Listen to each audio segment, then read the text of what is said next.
Let's have a show. You're listening to the Tony Kinnett Cast on 93 WYBC. WCYTV Here on the Daily Signal. Good evening and welcome to the Tony Kinnett Cast here on the Daily Signal, nationally syndicated first on 93 WIBC. We have more than enough to dive into this evening, so let's get right to the breaking news. Out of Virginia, a court has blocked the constitutional amendment referendum, which the yes to redistrict to gerrymander Virginia won out very narrowly. That has now been blocked pending a Supreme Court of Virginia decision. So first and foremost, the yes vote gained 1.175 million votes, 1,575,331 votes. And again, they're still counting a few of the other early ballots, tallying those later on. About 51.5%. The no's were between 1.486 million and 200 to 400 seem to be the current tally. So the total vote cast, approximately 3.06 million, and that's 47.9% of registered voters. So not bad for a turnout. There were more people who turned out to vote no in the rural counties of Virginia. And then there were more people who turned out to vote yes in the urban counties. I don't mean no as opposed to yes. I mean, there were more people who showed up to vote no, especially in the rural areas, than showed up to vote in the presidential election in 2024. And then in the yes side of things as well. Now, Virginia did have, or does have right now, a 6-5, at least, Republicans versus Democrats balance. And given that it's a fairly close to a 50-50 state as far as Republicans v. Democrats anyway, this was a very, very contested special election. Specifically because the proposed district that would then, come to the forefront would result in one Republican district, essentially the eastern half, the western half of the state. And then the rest of the Virginia would be cobbled into a very spaghetti bowl, Illinois or Massachusetts style, gerrymandered 10 Democrat districts. And first and foremost, it's important to note that there's a lot of Democrat victory lapping that's going on right now. So for example, we have Hakeem Jeffries running out and saying, hey, we did this Virginia thing because of Texas, which not at all the same, but best of luck to you. He says now if Republicans are going to try to gerrymander Florida, if they're going to FA, they might FO. Here's Hakeem trying to be tough. I'm sorry. Our message to Florida Republicans is F around and find out.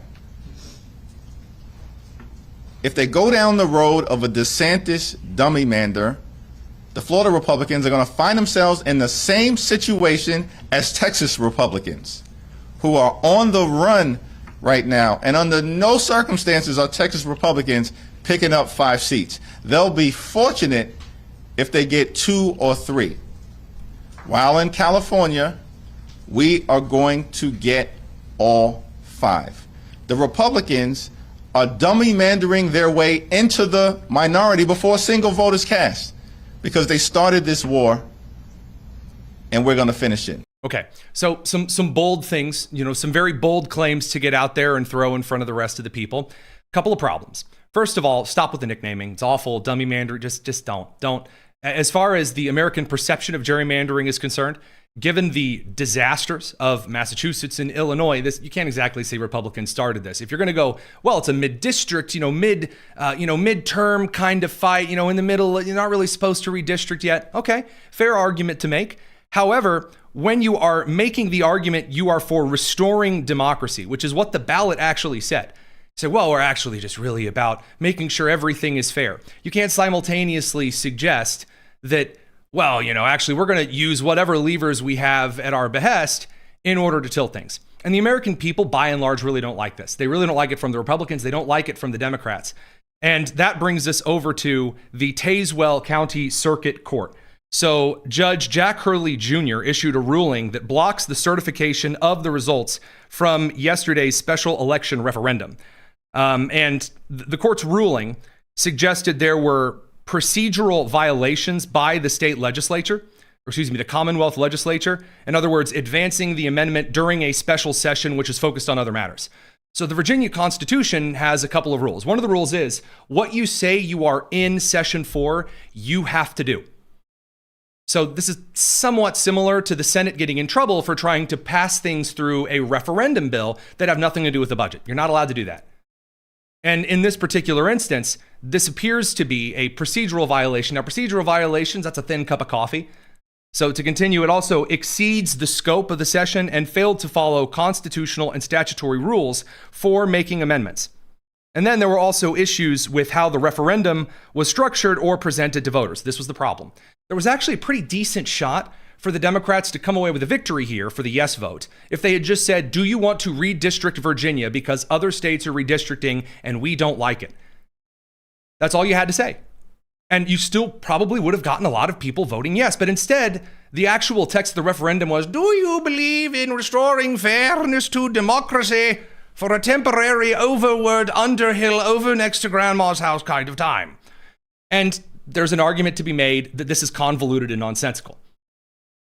And not just the federal agencies in charge of communications and sales and finance regulations, but also at the Commonwealth, the state level in Virginia. Their agencies have ruled that you can't produce these kind of convoluted contracts. So this order does go beyond just a temporary halt, which is how it was originally portrayed kind of in the broader media. It's a permanent injunction, meaning that this is heading up to the Virginia Supreme Court.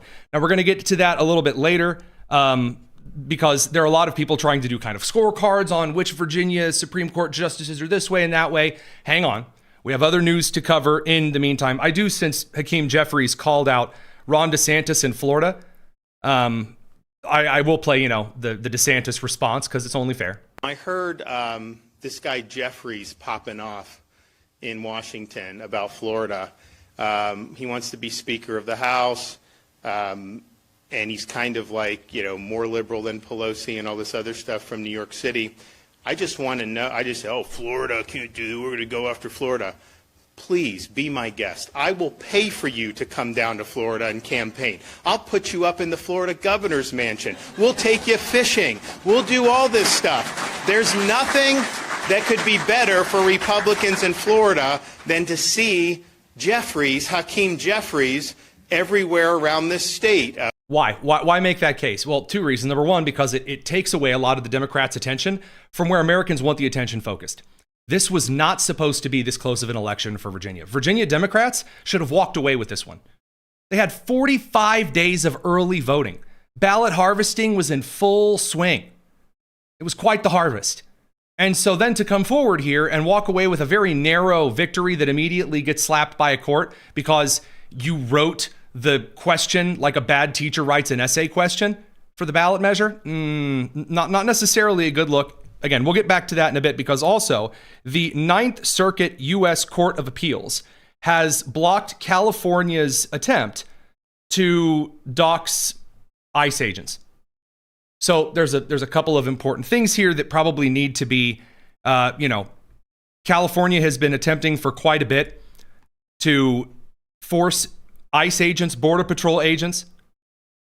Producer Josiah brings up a pretty good, interesting point. The yes was up 43% on mail-in and early voting alone. Thanks for that note on the Virginia situation. Sorry, regarding the Ninth Circuit U.S. Court of Appeals, a federal appeals court 3-judge panel on the Ninth U.S. Circuit has blocked the enforcement of a 2025 California law requiring federal immigration agents, meaning ICE and Border Patrol, although any federal agent could apply here, to display visible identification such as their agency and their badge number and their name while performing enforcement duties in the state. Now, again, the administration has been very clear why this is not acceptable for a couple of reasons. Number one, because attacks on federal law enforcement, in fact, attacks on administrations, Republican, state, and federal level around the country have skyrocketed. But regarding federal law enforcement, a 700% increase in attacks on federal law enforcement alone last year. So originally, the Trump administration had sued California's execution, Gavin Newsom signing this law from the California Assembly back in November 2025, arguing that the law violated the Supremacy Clause, meaning the states of this country cannot tell the federal government how to enforce federal law. You can't do it. Kind of a whole Fort Sumter situation that Tim Walz was stupid enough to talk about in that whole context. Radio crew, we're going to send you guys over to commercial. We're going to continue on the live stream here, unabated. It's the Tony Kinnett cast here on the Daily Signal. All right, well, they're all over in their commercial break. The Trump administration also said it interfered in general with federal functions and it endangered agent safety by increasing the risks of doxing, harassment, threats, assaults, and violence against officers and their families. So we're going to get to later on in the show. Yes, there are entire groups that are dedicated to hunting down individuals and attempting arson or open assassinations. So in February, a federal district court judge, Christina Snyder, issued a mixed preliminary injunction. I hate these. Mixed injunctions are garbage. That is the laziest nonsense that a judge can put forward. It means the judge didn't know well enough to actually say, this is wrong or this is right. Instead, they start doing little piecemeal cherry picking, kind of like a modern liberal Christian kind of a thing, like cherry picking the Bible verses kind of a situation. So she had blocked the mask ban as likely discriminatory.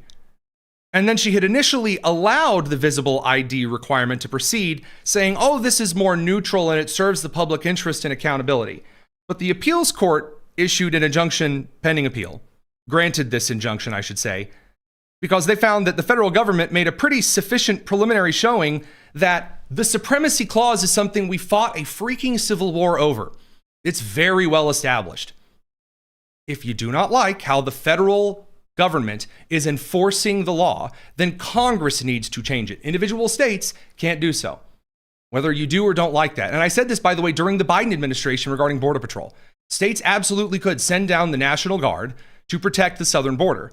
But Texas had no authority to interfere with Biden's handling of Border Patrol itself. The supremacy clause does matter.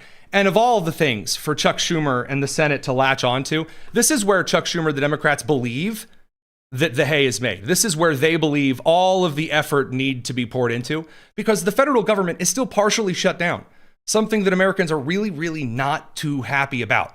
So Schumer's decided it's grandstanding time.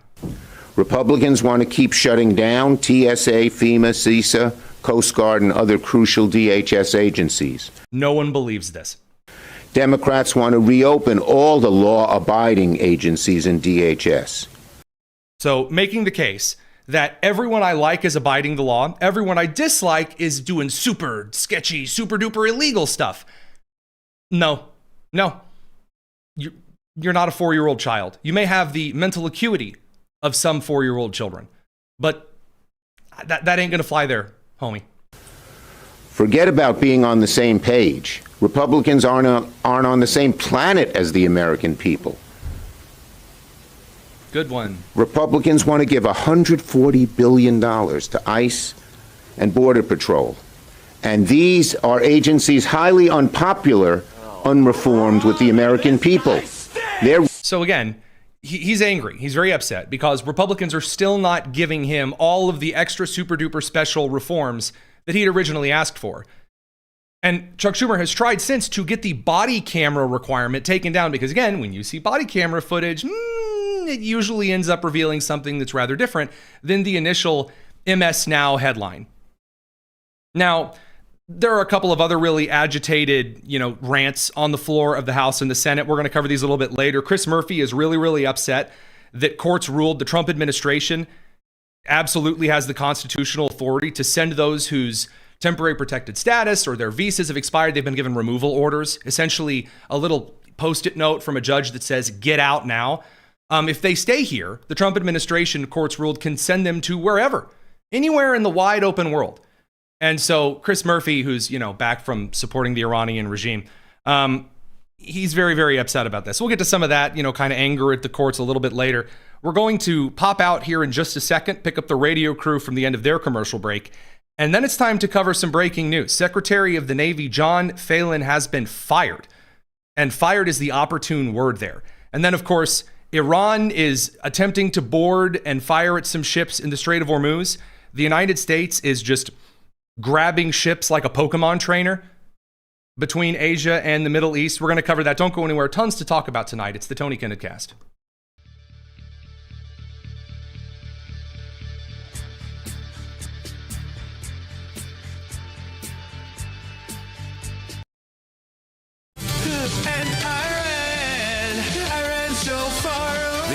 is the Tony Kinnett Cast on 93 WIBC. Welcome back to the Tony Kinnett Cast here on the Daily Signal. So the ceasefire in Iran, it's pretty much over.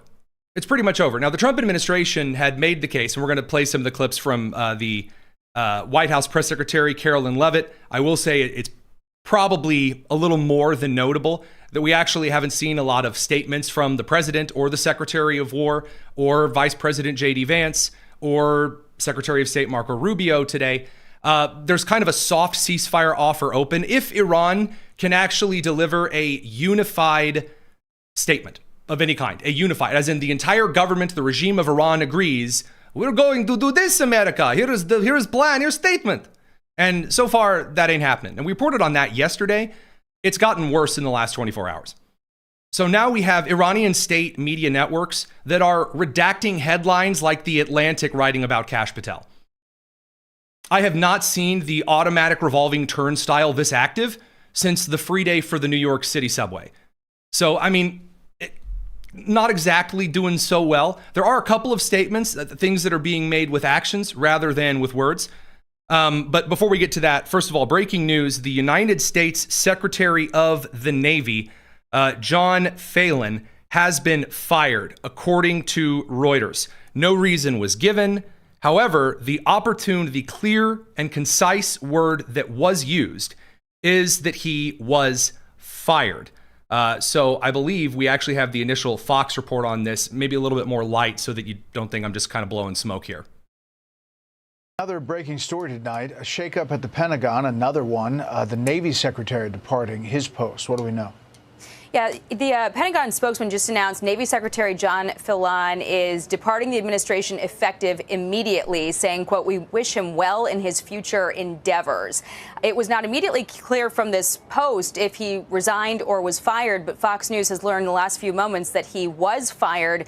He had a very close relationship, apparently, with Donald Trump Jr. and just hosted a bridal shower for his fiancée this past weekend in Palm Beach. Phelan was confirmed by the Senate just over a year ago. Undersecretary Hung Kao is to assume the role of acting secretary. This marks the 34th military officer that Secretary Hegseth has fired since taking over the agency, Brett. Yeah, John Phelan, at Navy Secretary there. Now, I was a little surprised because, again, as I've said here on the show, I've spoken to John Phelan. He's an individual who's answered several of my questions. He's an individual who gave me kind of the stink eye when I started to ask something with maybe not enough careful language about what it was that I was asking regarding certain pieces of technology and drone countermeasures on our naval ships. So what's the reason he's gone? Well, the New York Times is reporting, as well as Axios, that there have been months of infighting between the the former Secretary of the Navy and the rest of the Pentagon. So the quote from Axios here, Phelan did not understand he wasn't the boss. His job is to follow orders, given, not follow the orders he thought should be given. That's according to a person familiar with the situation, so grain of salt there. And that's according to Axios reporters Colin Demarest and then also Mark Caputo. So interesting, New York Times is reporting a lot of the same stuff. I'm curious to see what some of the other underlying reasons are behind his departure and whether or not this may have had something to do with the Strait of Hormuz itself. Would certainly be very interesting. We'll have to keep an eye out. Undersecretary Hung Kao is moving into the position, and this man is very interested in the favorite tradition of the United States. If there is a man who enjoys sinking Islamic pirate boats more than Hung Kao in the Navy brass right now, I don't know of him. I certainly don't know of him. Now, the statement referred to by Sean Parnell, who's the United States Assistant to the Secretary of War for Public Affairs, he said, on behalf of the Secretary of War and Deputy Secretary of War, we're very grateful for his service in the Navy, wish him well in future endeavors. That was pretty much it. So this brings us over to the ceasefire.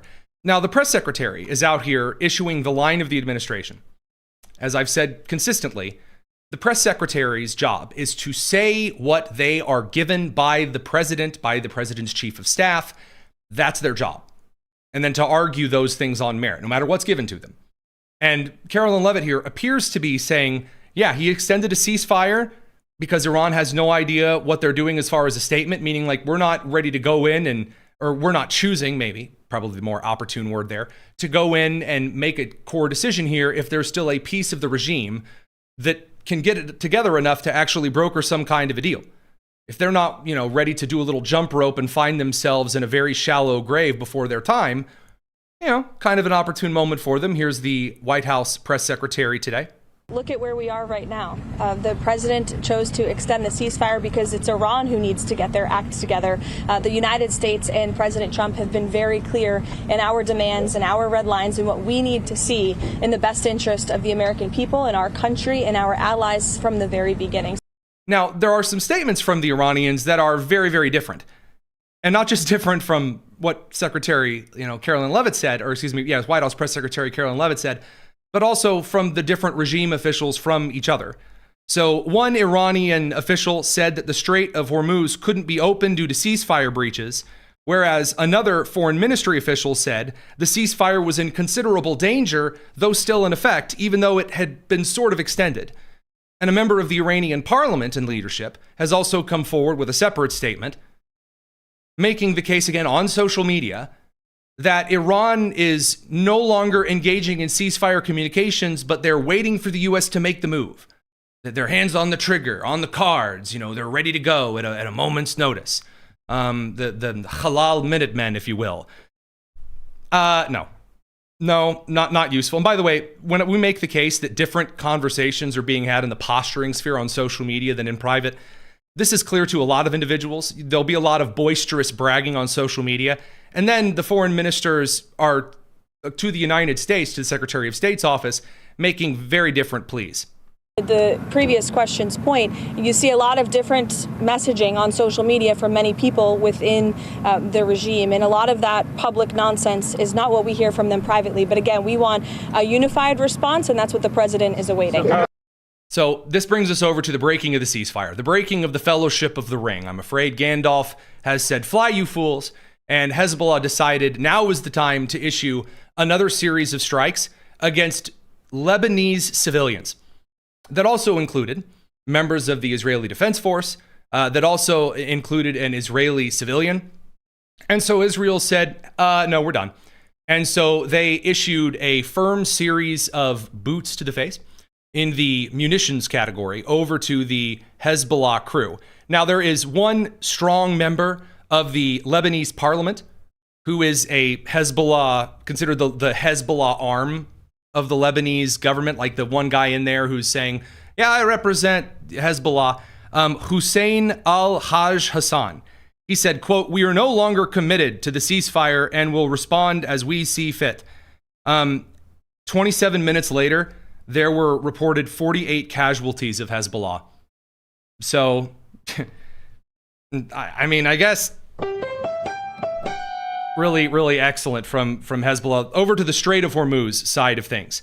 So there has been a lot of ship grabbing, a lot of piracy kind of stuff going on in the Strait of Hormuz, because the United States Navy is not letting through Chinese boats, Iranian boats, Russian boats, proxy friends of the Iranian regime. Now, there were a couple of container ships that tried to make it through the strait that the United States Navy said, I wouldn't do that if I were you. So these would include the MSC Francesca, that is a Panama-flagged container ship. The Epaminondas, that is a Liberia-flagged container ship, although also it's being reported that it has Greek affiliations and connections, and although being a Liberia-flagged container ship, the Greeks are also claiming it.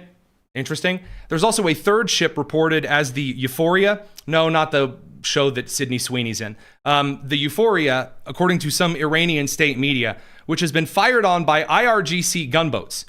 So the little rowboat from The Little Mermaid, that's kind of what the Navy's down to. But you can fit a couple of guys with RPGs and an AK or two in there. That was left damaged or stranded on the Iranian coast. There are less consistent reports on that, but we're going to get into some of these details that we do have over here on the live stream. Radio crew, we know you have a commercial break mandated by the FCC to get to. It's the Tony Kinnett cast here on the Daily Signal. Now, while they are in their commercial break, let's talk a little bit here about some of these Iranian attacks. They were able to seize one boat. This would be the MSC Francesca. So of all of the naval combat that we're about to discuss here, remember, the seized boat that Iran has confirmed captured is a boat from Panama. Impressive. Now, reportedly, the Panamanian ship was carrying British goods and maybe 2 British civilians. We're not sure. If the British wanted to protect that ship, maybe they should have sent the HMS, Dragon whatever, not to the port to be repaired for the 30th time in the last 2 years, but, to actually guard some ships with their interests going through the Strait of Hormuz. Instead of Keir Starmer just cucking out on the international stage. So the footage has been released from the Iranian regime accounts. There's a mixture of some AI footage in here and then also some footage from previous Iranian or Islamic terror attacks on the high seas. So you'll notice that the boats used by the Iranians change colors. It's not because they're sponsored by Sherwin-Williams. It's because they're kind of trying to, vamp up a little of their footage here. They also have some intense, exciting music, but anywho, see, I told you, little tiny rowboats that may have also been stolen by the Illinois DNR. You have the Panamanian container ship. The reason you're seeing so much of this footage of them just taking one ship from the great, strong naval nation of Panama is because the Iranians at this point have had no victories. So you got to give them, you get a little something here, just a little something. So it shows them climbing up, struggling to climb up the ladder. You can see him slipping on the rungs. There you go. Midshipman Jahid is having a little bit of a struggle there. He's still climbing several minutes later on the footage. And then it cuts to footage of different boats. And then back to the Epimenodas. Different ship. So kind of hackneyed little bit of footage there. Interesting for sure. We'll have to see. I'm not sure that upsetting the Greeks in the Mediterranean is the move here. Sorry, I'm gonna say that one more time, just in case you didn't catch me. I don't think it's a good idea to piss off the Greeks in the Mediterranean. Just gonna be clear with you there. But alas. So the statement from Central Command, how's the United States doing? How's our great Navy doing? Well, in the middle of this kind of map of these timeline attacks in which the Iranians, I want you to see here if I can actually get this large enough to fit the screen.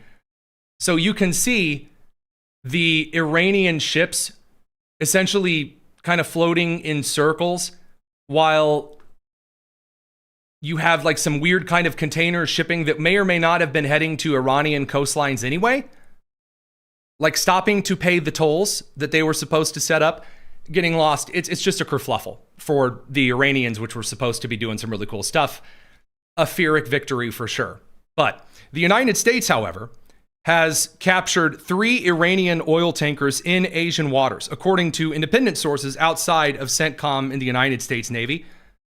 A release from Central Command yesterday evening, early this morning, Middle Eastern time, stated that the United States blockade of the Strait of Hormuz had directed 29 vessels to turn back or return to port since the beginning of the blockade.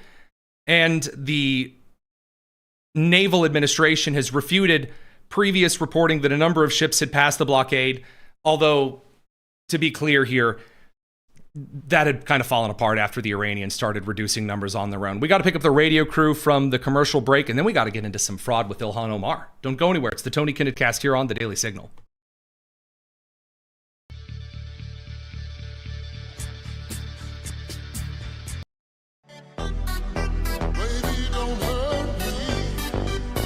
This is the Tony Kinnett Cast on 93 WIBC. So yesterday we reported the breaking news that the Southern Poverty Law Center, and as we're going to show, the organization the left uses to go after anyone accused that they say, oh man, that the Southern Poverty Law Center has accused Turning Point USA of being white supremacist and Moms for Liberty and all of all of these focus on the family research council stuff, going after them. That was this SPLC hate map. Again, Tyler O'Neill, my colleague over at the Daily Signal we had on yesterday, he has an excellent book just on the history of the Southern Poverty Law Center and how they are truly an atrocious group of people. Well, the Southern Poverty Law Center has decided amidst their already struggling national image and a series of defamation lawsuits, at the beginning of this week had said, hey, you know, back in the 80s, back in the 1980s, we were paying some informants to give us some information on the KKK, and the DOJ's investigating us over that. And so I heard a lot of left-leaning individuals on media and in Congress say, oh, that's terrible. How could the Trump administration be attacking the SPLC, the Southern Poverty Law Center? How could they be going after it? This is so racist and terrible for a bunch of stuff they did in the 80s. Come on now. Well,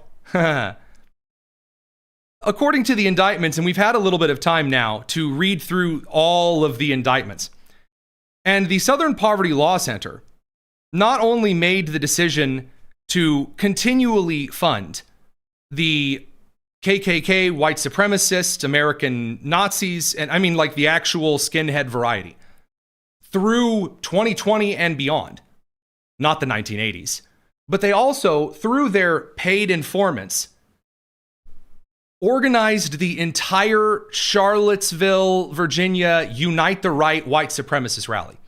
And it turns out they have orchestrated and planned a lot of major white supremacist protest displays that they would then use as evidence that they needed to raise a bunch of money from people. And there are two very, very, very, very big problems with this. First of all, they are not a law enforcement agency. They're not. Law enforcement agencies are sometimes with heavy scrutiny and heavy oversight, whether at the local, very rarely do you see local law enforcement that are allowed to use undercover cops or paid informants. It's very rare. And even then, like Los Angeles or Chicago or Philadelphia or Pittsburgh or Miami had to seek special approval from the federal government to engage in paid informant and undercover operations. Normally, these things in like large-scale undercover work, that's handled by federal agencies. Even state law enforcement really has to play it safe and also usually work with the Federal Bureau of Investigation and the branch office in that region. So that's just law enforcement. But undercover investigators, paid informants in other like crime activity for, again, places like the KKK, yeah, that's not something that private groups do. So, for example, James O'Keefe, who does a lot of independent investigating where he'll dress up as a gay guy, it's almost always a gay guy, and he'll go pretend to be a raging homosexual and go on dates with dudes and then get that guy to like blob a bunch of stuff. James O'Keefe never says, hey, you know what you should do? You should stab straight people. He never does that. He never encourages people to break the law. And even if he had paid informants, he doesn't encourage them to inflame things to make them bigger. No, that's illegal. That would be called being an accessory to a crime. And at state and federal levels, in almost every jurisdiction that I can think of, those are state and federal felonies on conspiracy, aiding and abetting, obstruction of law enforcement, harboring of perhaps terrorist activities, especially if we're talking about some of the codes in Virginia, in Texas, in Florida, in California, Wisconsin, Minnesota, Nevada. So very, very much not illegal, or excuse me, very, very much not legal. After exposing this stuff that the SPLC did, how did the media initially run to frame it?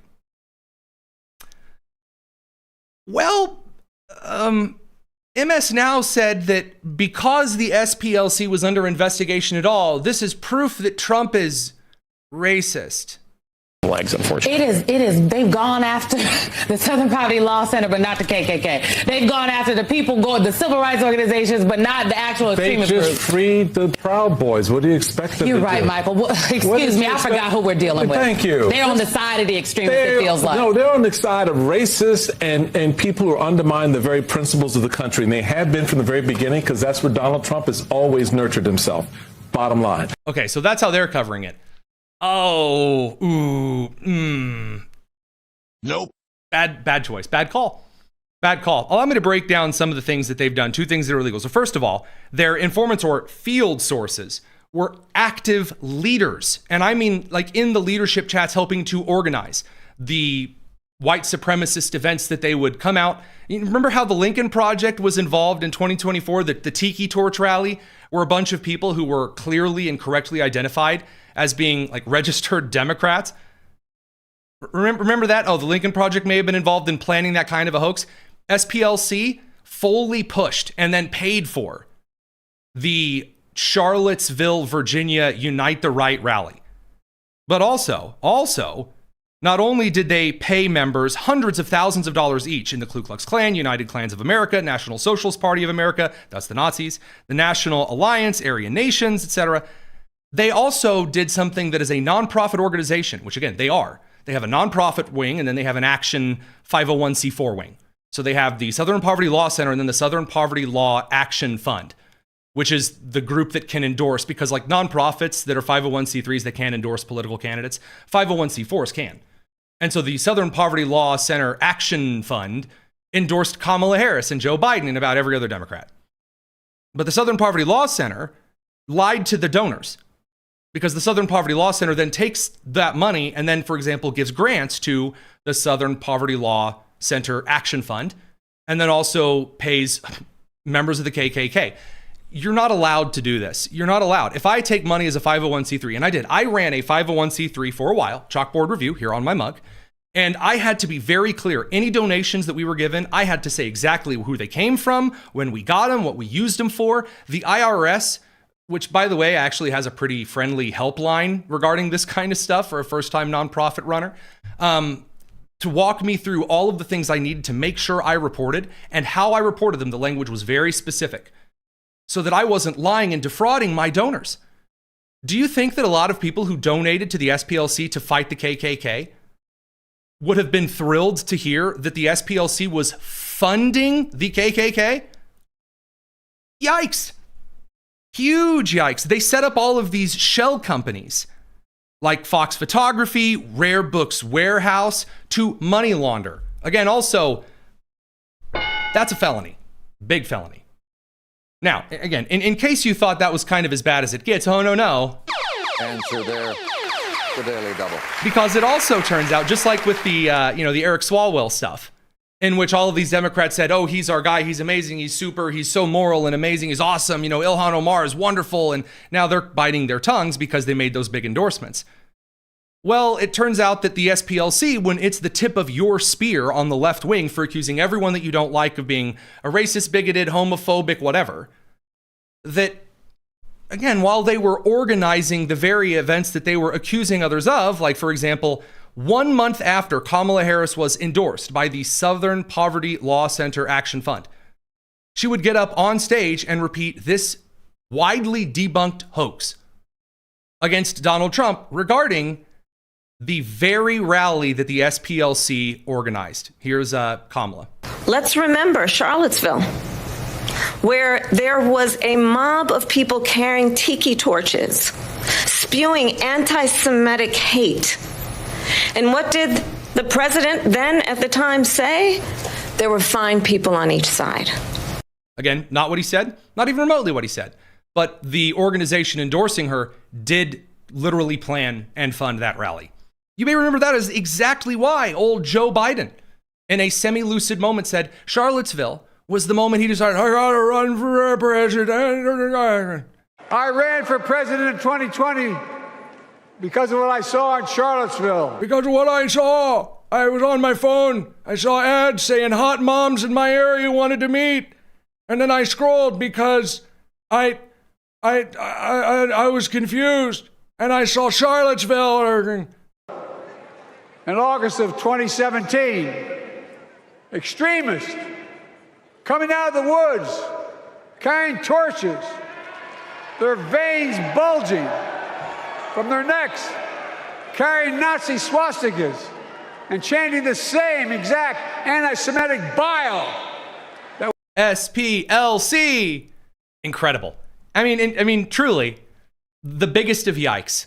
The biggest of yikes indeed. Radio crew will send you guys off to the commercial. Don't give any money to the SPLC while we're gone. We're going to continue on the live stream, commercial free. It's the Tony Kinnett Cast here on the Daily Signal. Now, never you fear. Maybe here in a bit we'll get into, some of the other clips, Jamie Raskin, Pramila Jayapal, and all of their, the SPLC is so important, it's so wonderful, it's so great. I want to talk about a different kind of fraud here, though. Ilhan Omar of the Brusband variety, the lady who's famous for some people did something.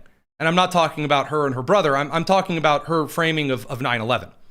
Ilhan Omar, a truly terrible human being who likely committed multiple counts of immigration fraud to enter the United States and is now the congresswoman of Mogadishu, whatever.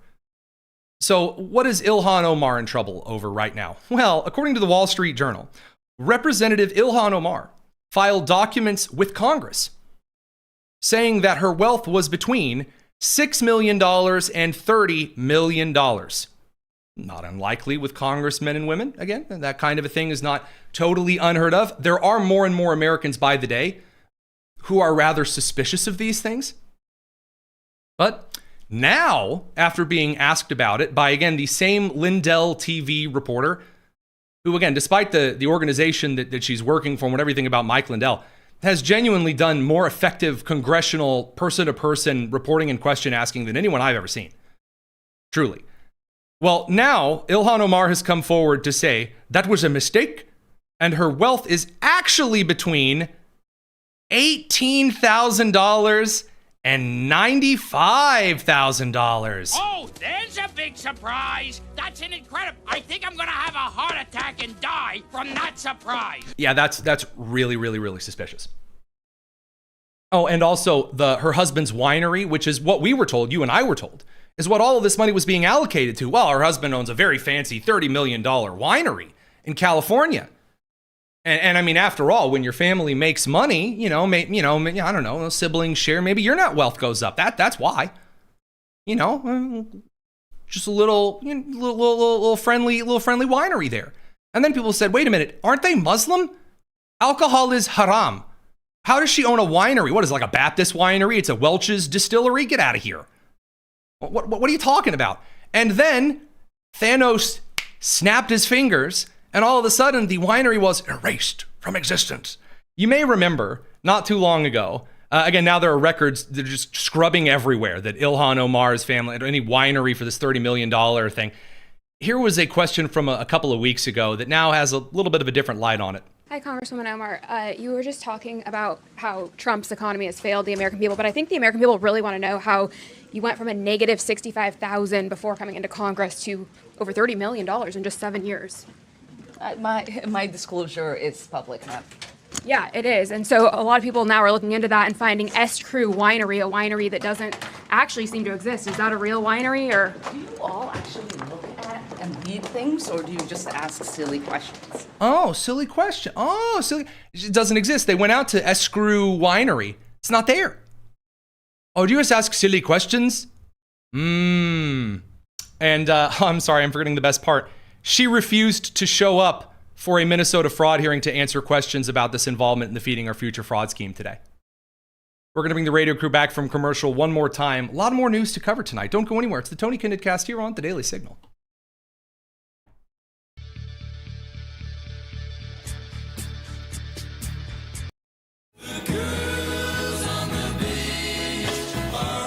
This is the Tony Kinnett Cast on 93 WIBC. Welcome back. Tony Kinnett Cast here on The Daily Signal, nationally syndicated, first on 93 WIBC. I want to give you a bit of an update on the crime report of the day. A little something fancy here that we like to do.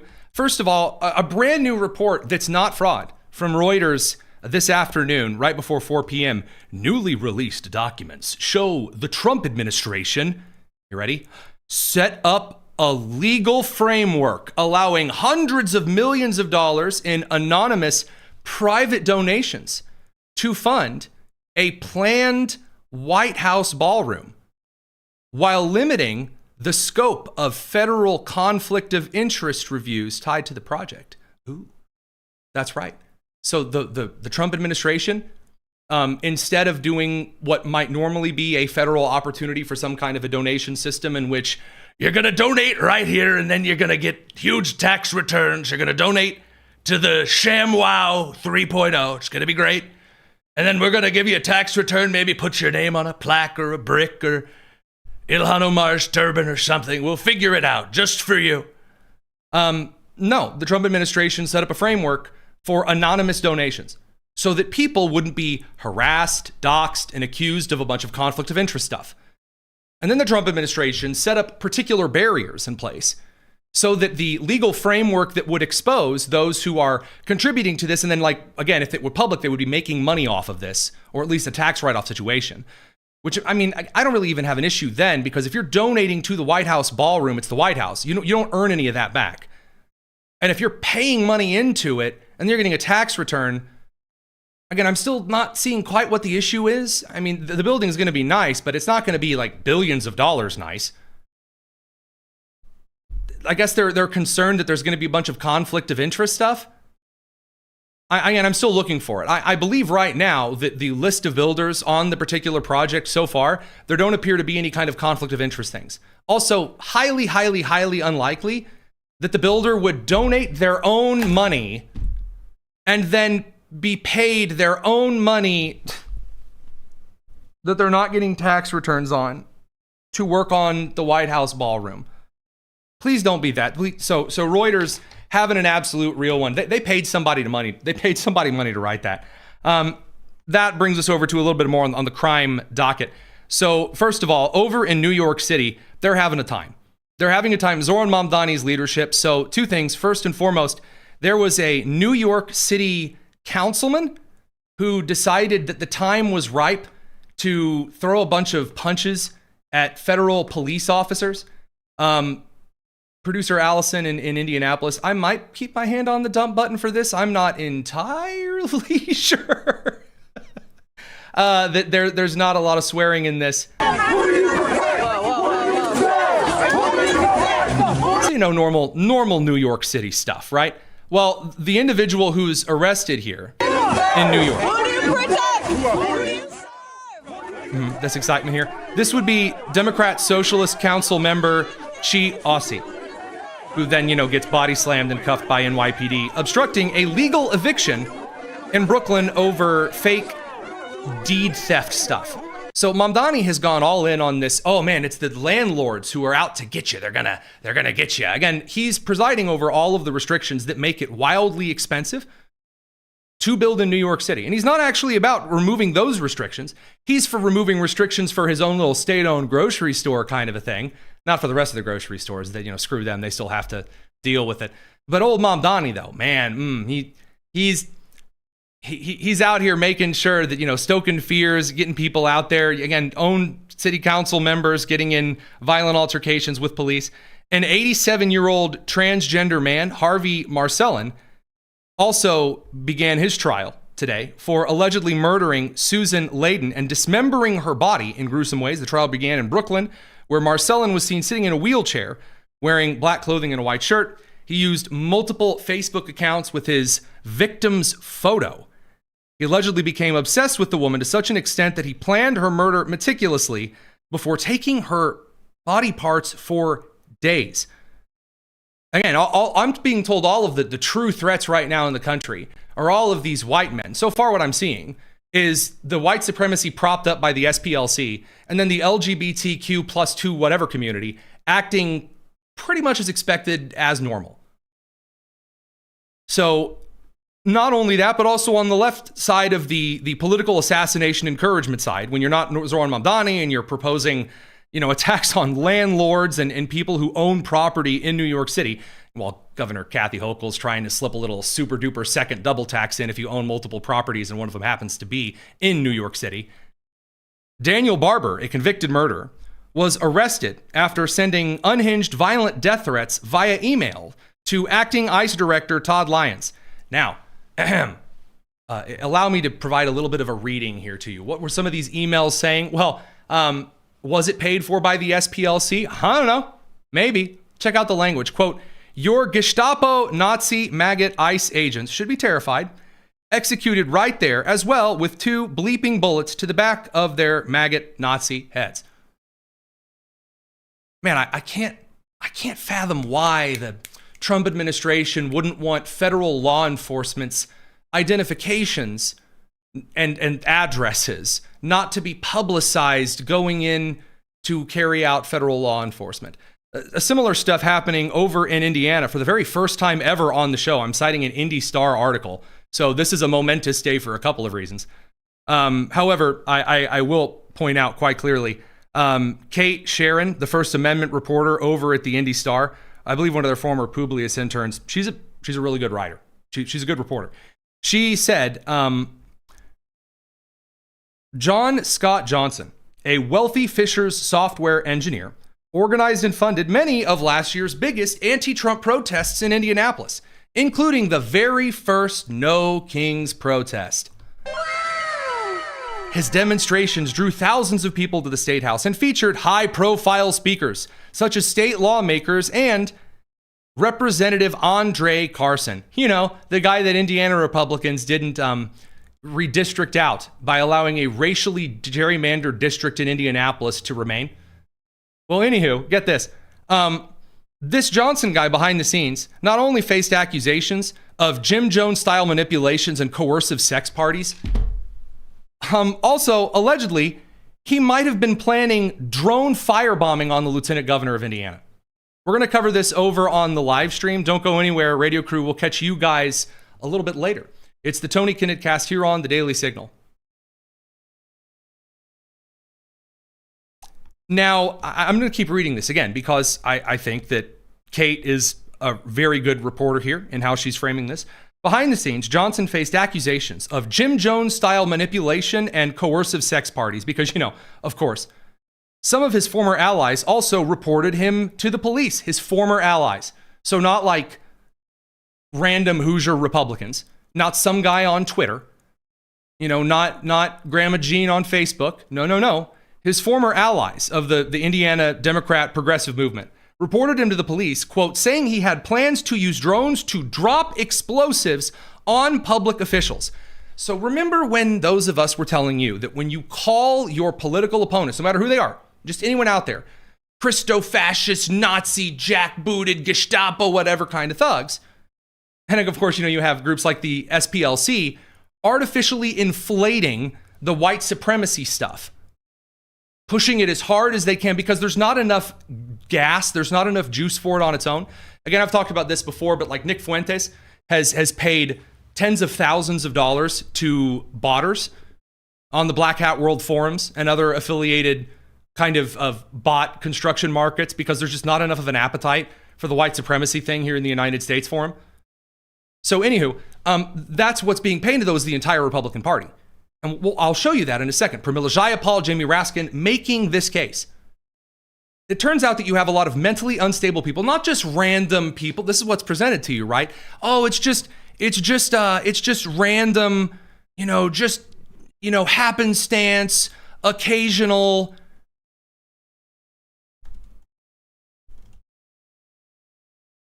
I'm just going to make the case, guys. A prominent leader for Indiana Democrats and liberals here in the state, a guy with a normal job, normal individual, is now alleged of announcing plans to do drone terrorist bombings. So her to follow here, she says, those accusations, which Johnson and his remaining allies staunchly deny, oh, there's a big surprise, ultimately ripped apart one of Indiana's most influential anti-Trump protest groups. All dozen of them are just torn to shreds there. The turmoil within the movement has remained largely hidden from public view. Near the end of last summer, Johnson's organization, Indiana 50501, seemed to simply vanish, erased from existence. Johnson, who had emceed previous protests, often in an orange vest and an unpaid protester t-shirt, disappeared from onstage lineups. I'm gonna scoop down. She kind of gives kind of the framing, of this individual and what he's done and that kind of things. So phones and microwaves and tactical gear. Quote, Eric Maddox was a down-on-his-luck software developer driving for Uber to make ends meet when he met Johnson at a protest last year. Johnson took an interest in him. Maddox said Johnson soon hired him to develop software for a management tool for protest organizers. Maddox shared screenshots with the Indy Star of daily $200 Cash App payments from Johnson. Daily $200 payments? Anyway, Johnson told Indy Star that Maddox was a volunteer, not an employee. I mean, if you're getting paid $200 a day, at some point you got to send out that 1099 NEC. All right. I mean, they don't list the actual total that this individual was paid, but you can't do that. Anyway, Johnson also said he spotted him for money for food, medicine, and bills, things like that. Johnson instructed organizers, again, I'm quoting here from the Indy Star, Johnson instructed organizers to put their phones in the microwave during meetings to obstruct government surveillance. Two activists told the Indy Star. Johnson insisted that members of the Proud Boys were following him and watching his home. Incredible. He began using a drone to monitor his property. His adult son and others were seen wearing tactical vests and carrying AR-15 rifles at Johnson's home, according to police and activists. Johnson said the Trump administration's targeting of people on the left warranted such precautions. Quote, there was very much a feeling that we're going to be targeted by the administration. This was a valid fear. It's only gotten worse. Just insane. So, I mean, there's also kind of context about like maybe they're doing orgies and apple pie moonshine, all this other insane nonsense. A July 15th affidavit from Indianapolis police effectives. Essentially, though, at one point, he started planning to firebomb via a drone conservative U.S. senators' homes, quote, till they got the message, end quote.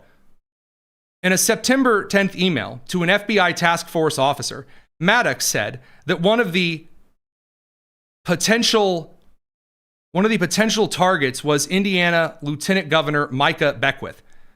There was also talk between other members and John where John was proposing burning down Micah Beckwith's house. Just insane stuff.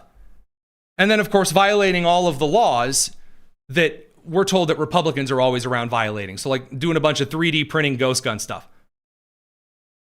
I believe we do actually have a clip of from the Indy Star's interview with him that I do want to run, because this is just, guys, it's just nuts. I mean, these people is a prominent progressive leader in the state of Indiana. What really got me was when he wanted to set Micah Beckwith's house on fire with his children inside of it.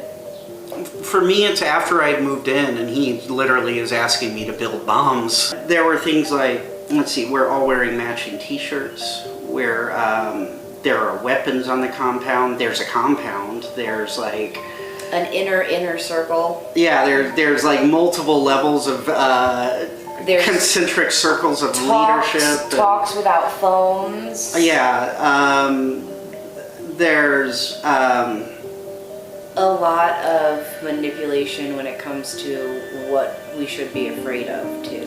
That was very culty.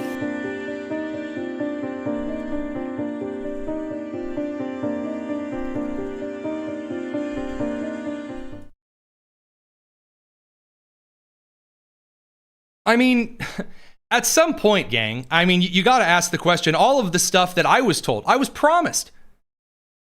I mean, I was told pinky promise, oh man, this is all, oh, they're going to, this is what the right is doing. This is what they're out there. I mean, remember you had, what was it? Maxine Waters, representative from California, out there making the case that all these Republicans are out there training in the hills and planning all of these raids and stuff. So far what I'm seeing is leftist groups doing exactly this. Exactly this.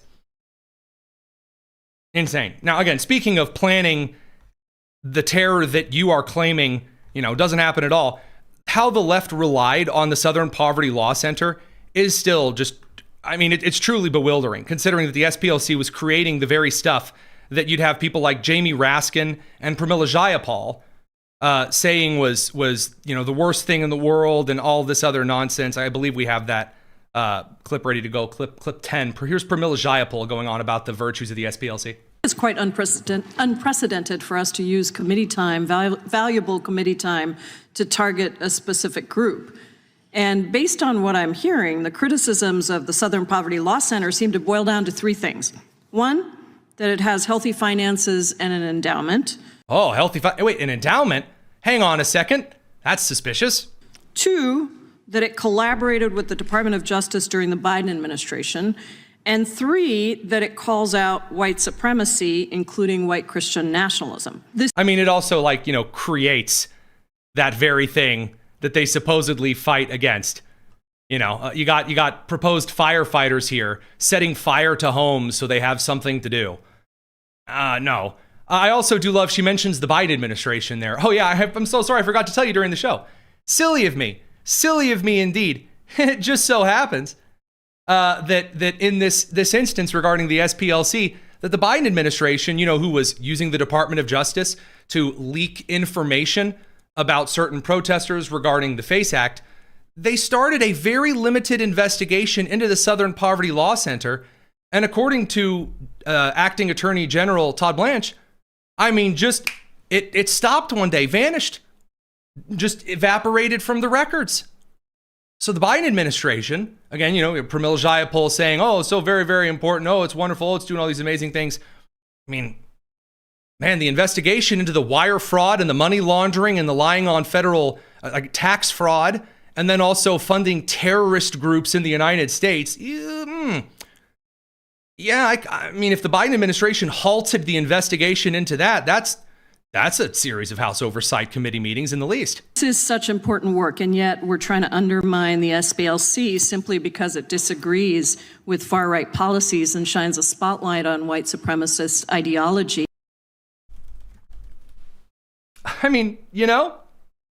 Jamie Raskin, Representative Jamie Raskin, one of the brave defenders of Maryland man, Kilmar Abrego Garcia, the MS-13 tattooed knuckled wife beater. You remember? Oh, yeah. Well, it just so happens he had the same kind of stuff, same kind of thing, different day regarding his defense of the SPLC and anger at Republicans for touching it. Now, in other times, Democrats and Republicans alike would rely on the Southern Poverty Law Center to help us keep track of the movements of violent white supremacy in the country. By the way, when I made it clear in kind of an article from the Daily Signal just a couple of days ago that when, for example, Representative Maria Salazar of Florida was using left-wing sources in order to come up with her data for the argument that we need to give ultimate super duper kind of sort of amnesty. We can't really technically call it amnesty, even though a lot of Democrats arguing for the bill, including her sometimes as a Republican, call it amnesty. Is, those kind of left-wing think tanks, well, what kind of organizations that she pulled from do direct work and build some of their data from the Southern Poverty Law Center, including the Brookings Institute, by the way. The Brookings Institute has, as recent as, I believe, 18 months ago, pulled data from the Southern Poverty Law Center. So, and by the way, the argument that Republicans are using this constantly, very, very few are anymore, and there's a reason why. The Southern Poverty Law Center has been a vigilant voice in civil society against radical white nationalist violence and extremism, neo-Nazism, and other forces across the political spectrum that spread organized hate from any quarter. The president, however... Okay, I'm going to ignore when he dives into having to read from his series of notes to continue there. It's just a terrible look. And the scandals are not getting any better for him. Now, does this mean that Republicans have the opportunity to sit back and take it easy? Absolutely not. And not just in here, but also in state races. For those in Virginia right now, I want to make this pretty clear because I know there has been a lot of heartburn. There's been a lot of anger over the Virginia redistricting here in the country. And some of the arguments been, all of these Virginia voters are totally disenfranchised now. Okay. So first and foremost, the fact that you have a congressional map that does not roughly equal the percentages of Republicans and Democrats in the state has very little to nothing to do with whether a map is fair in and of itself. Hang on. Don't start typing yet. Give me a second. Because the Republicans don't all live in Republican districts and the Democrats don't all live in Democrat districts. Now, again, you can kind of draw based on where you think the Republicans and the Democrats are who typically get out and vote. But just because Texas redistricts thing around doesn't mean that Democrats can no longer vote, or that there are a fewer total number of Democrats in a certain district. That kind of argument has been tried and thrown out a lot before. However, there are two very important things about why, in Virginia's case, yes, there is a very specific kind of actual disenfranchisement that has occurred.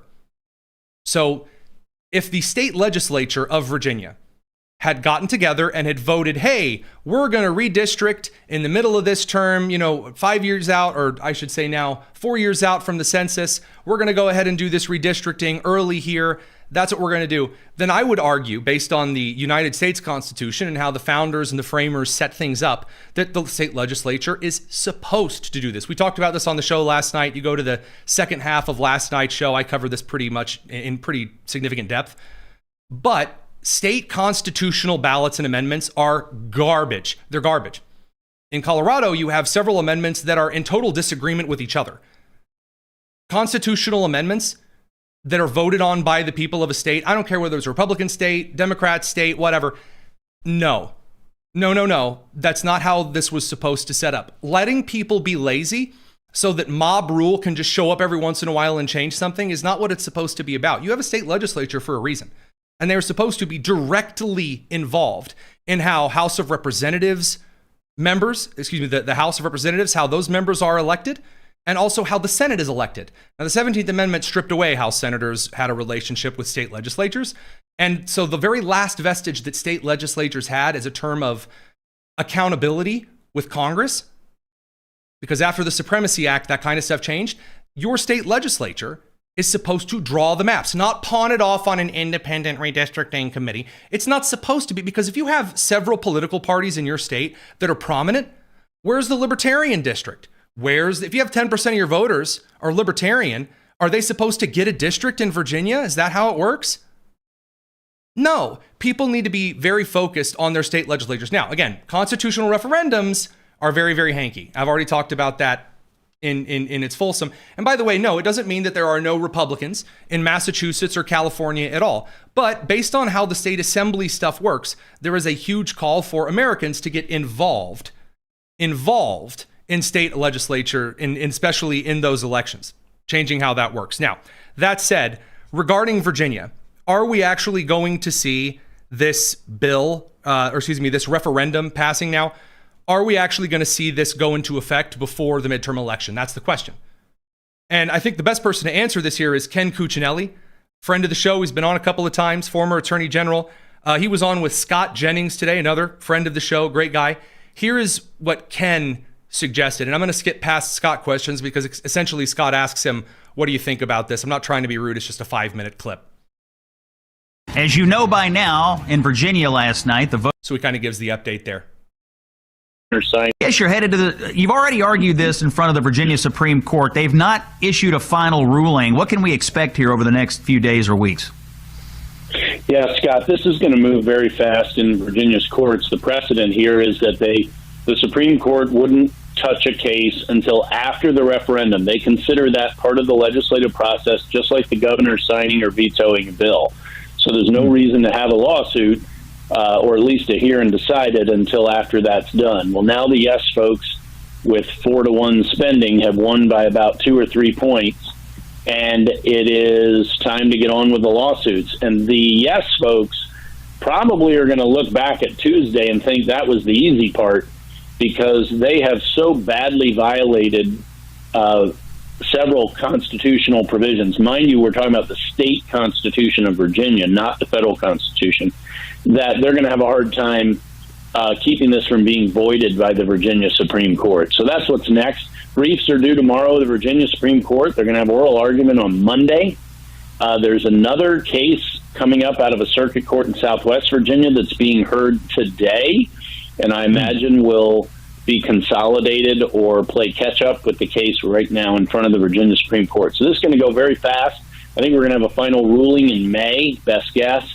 And I'm not a betting man, but if I were, I'd be betting on no in the courts, even though they lost by a couple of points yesterday at the ballot box. He predicts as soon as May. He said later in a post on X. So huge thanks to Scott Jennings. Huge thanks to Ken Cuccinelli. Thanks for letting us use your clip. And then, of course, to Western Lensman as well, who always provides so many excellent clips for the show. So, again, this has been quite a full day of news. It's the real question, I think, also here. Ken predicts that this is going to move through the Virginia courts really quickly. Maybe he knows better than I do. I mean, in spades. But if courts move as slowly as a lot of these appeals processes go, the real question is going to be whether there is enough time to do this redistricting before like declaring it's coming back now. That's very weird. Sorry about that, guys. I'm not entirely sure why YouTube cut the stream there a little bit. Yeah, sorry if it's cutting in and out there on you. You might refresh. No idea why that happened. Very confusing. We are going to kind of reach out and see what in the world happened there. Anywho, as I was saying, regarding Virginia right now in the kind of governmental situation, I think the real question is going to be whether or not you actually see Virginians be forced into this decision by the 2026 midterms. That's coming up both sooner than you think, although it is still far out. You can see some delaying tactics being used here.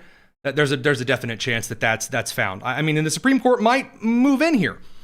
It's going to be really funny, really funny if it's going to be really funny if we see that the wording of the ballot question being super convoluted and therefore being something that people couldn't reasonably understand and choose. If that's what ends up cutting things at the knees here, that'd be really great. There's one clip that was sent in from a friend of mine that I'm told that I have to play right now because there's a question in our mail time bag about James Tallarico. To finish my thought also regarding getting really late in the year, because again, we're here to May now, or almost to May. I'm speaking at the very last Lincoln Day dinner in the state of Indiana for the Republican Party here on Friday for Henry County, where I was born and raised. So that's right before the primary at the beginning of May for us. So if we're getting that close on here, over on the Virginia side of things, if you're going to start moving congressional maps around, that's going to get real interesting real quick.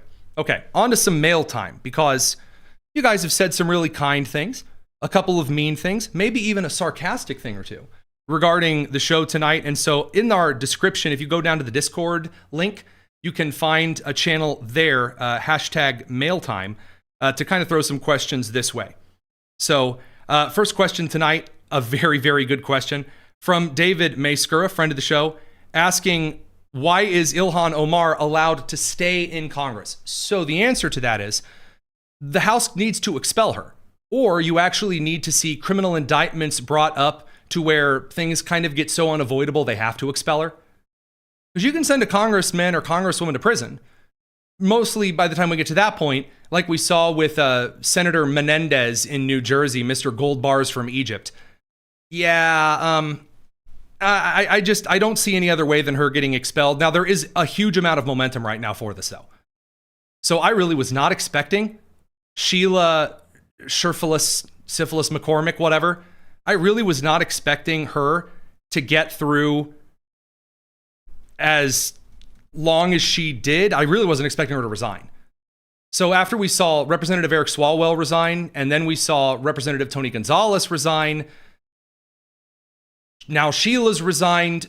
It's going to be really difficult for some of these people, no matter how popular they are. The Democrats need to shed baggage. Right now, the Democrats are essentially like an airplane that is struggling to make it through the air. It's stalling.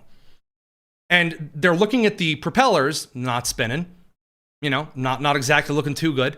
And so instead of saying, hey, maybe we're out of fuel, or hey, maybe we're flying straight into the wind, I know what the problem is. We have too much dead weight. And so they're tossing out Eric Swalwell, and they're tossing out Syphilis McCormick, and they're tossing out all of these various pieces of baggage in the party. And they're like, that'll help us go faster. That's the logic behind it. Now, do I believe this is actually going to do anything? No.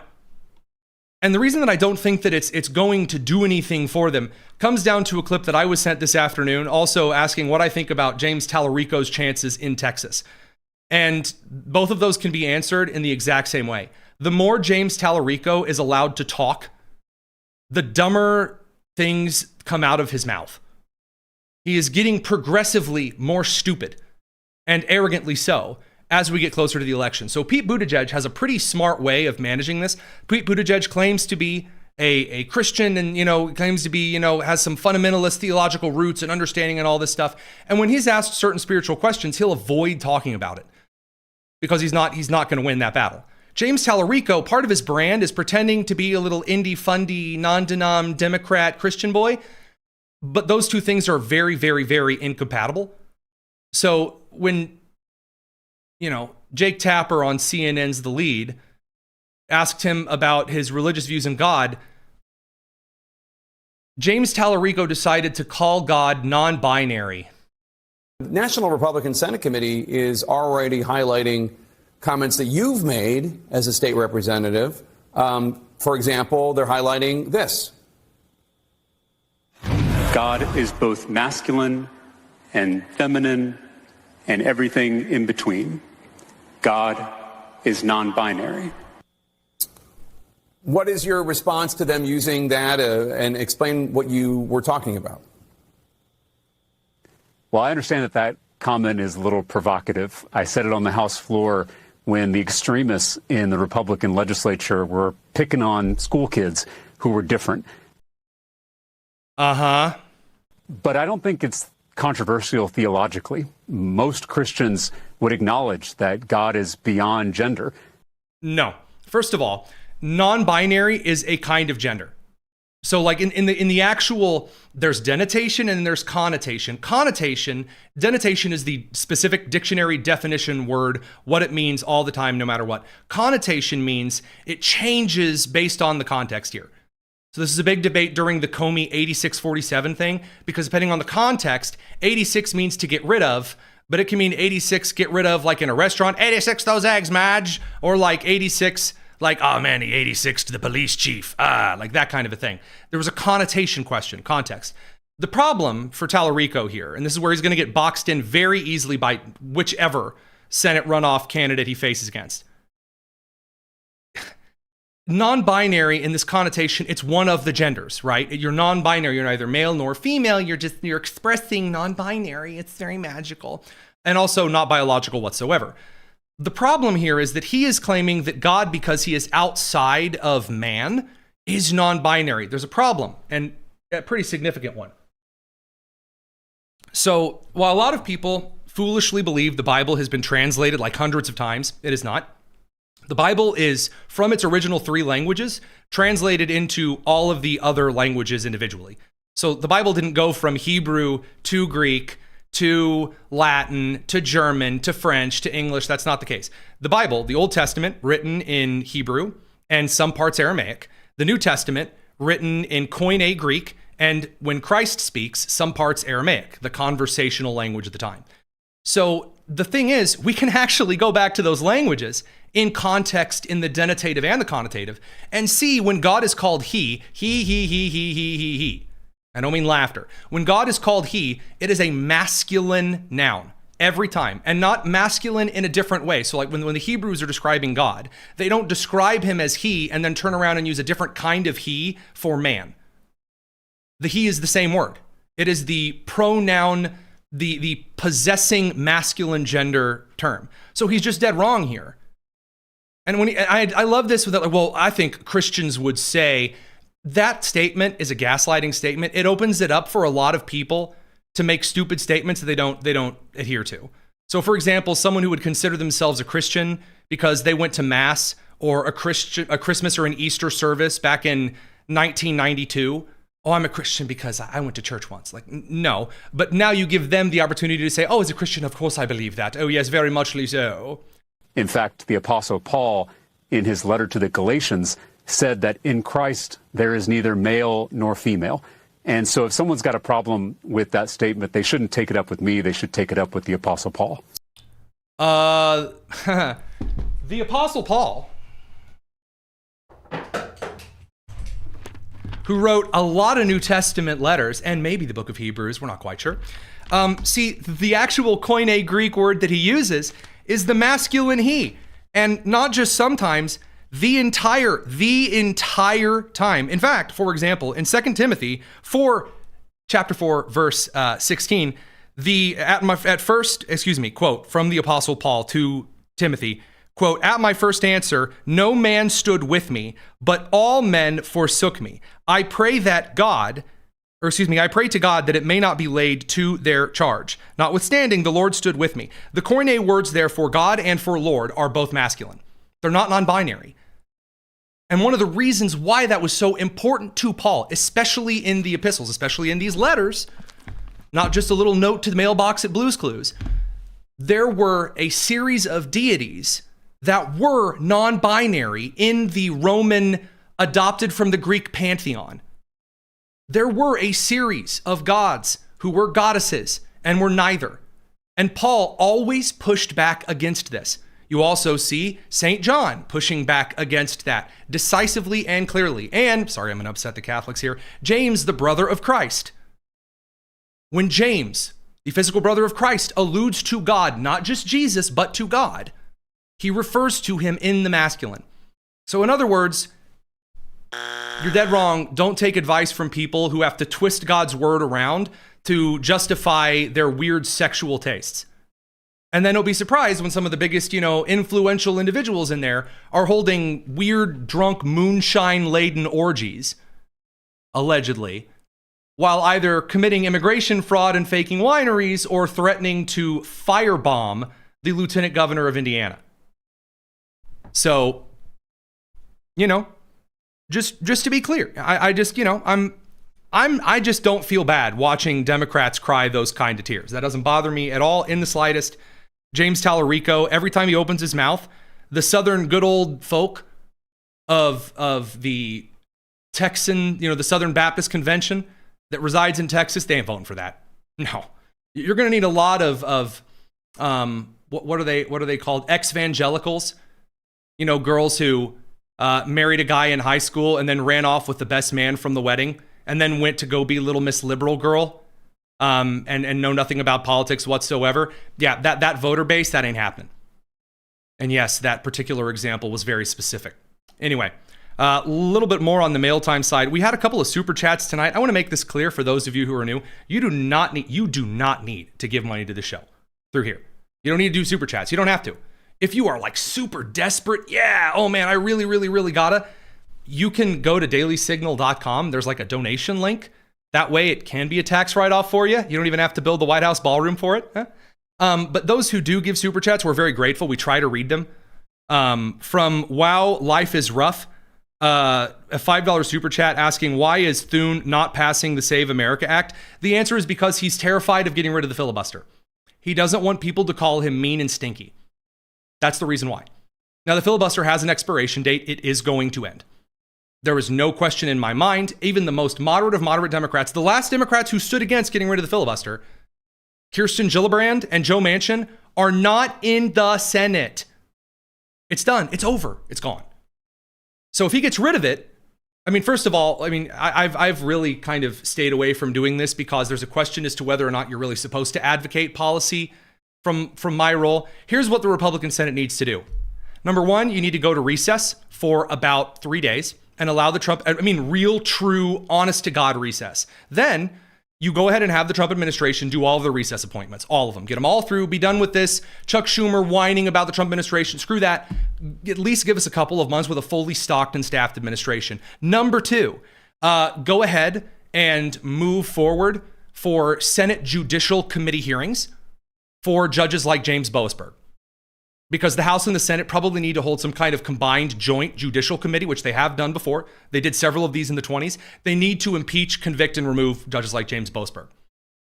And again, there are other liberal justices in the DC court who rule against Trump all the time, who I think are not an issue here. They're following the letter of the law, even if I don't like the decisions they come up with. Boasberg specifically here, though, stepping outside of the law. Got to get Paul Azinis would be another great example of someone who needs to be gotten rid of in the legal sense. So then what else does the Senate need to do? Get rid of the filibuster and pass the Save America Act, pass through a couple of other key, important Republican legislative promises that were promised by Republican House members and Senate candidates in the 2024 election cycle. You're going to run on all this stuff you're going to deliver? Well, come on, Pizza Hut. Let's see it. Get it here in 30 minutes or less because time's running out. And I don't want to hear. I really, truly do not want to hear it. If we get to January 1st of next year and we swear in all of the new congressmen and women, oh, yippee-doo, and then it's, again, a majority against the Republicans, and it's a Democrat Senate, God forbid, and if it's a Democrat House and a mixed Senate, you are going to see nothing at all get done, period. It's going to be veto city and investigation city for the next 2 years. Nothing's going to get done, period. So, yeah, that's what Thune needs to do. Also, the Senate and the House need to pass a new bill that clearly delineates what the president's tariff responsibilities are. because the whole situation last year with Navarro and company, that was a disaster. That needs to be fixed as well. Also, China, we need to go ahead and declare China an actual official enemy of the United States so that anyone who is either taking regular diplomatic trips to China or is taking money from China, the Senate, because the Senate has power over treaties, the Senate needs to make sure they are officially designated a geopolitical foe of the United States so that the State Department can get rid of Code Pink and others. If I'm giving you a little wish list here at the end. All right, that's enough rambling for this evening. I know there were a couple of things tonight that maybe I don't know how you guys, I would love to hear what you guys think of the rebrand. This is my mail time question to you. So in the comment section, don't do it in the live stream chat right now. I mean, we can go back and look at them. But if you leave it in the comment section after the video, or again, head to the Discord, which there's a link to that in the description, and tell us, what do you think of the rebrand stuff? Because I genuinely want to know. I know that the little monitor behind me, the Daily Signal monitor with the new logo there, it's a little too Windows blue screen of death for me. And I know the camera lens isn't really quite right for this. We're kind of working on that. And then also regarding the second angle, kind of the second angle lens shot here. I know this screen is too bright, a little too bright and out there. But if you guys have any suggestions and things, I'd love to hear them. And what you think about things. Again, I know you saw some of the chyrons. Some of it was like right on the money. Some of them extended. Some of them didn't come up right at the right time. We're getting that working. We're trying to make things a lot easier and cleaner and more fancy for y'all as we grow as a show. So that all said, thank you very much for tuning in. Hey, first episode of season 2 is out of the way. I'm Tony Kinnett, and this is the Tony Kinnett Cast here on the Daily Signal, nationally syndicated radio and TV on Spectrum, and first out of 93 WIBC in Indianapolis. Y'all, take care.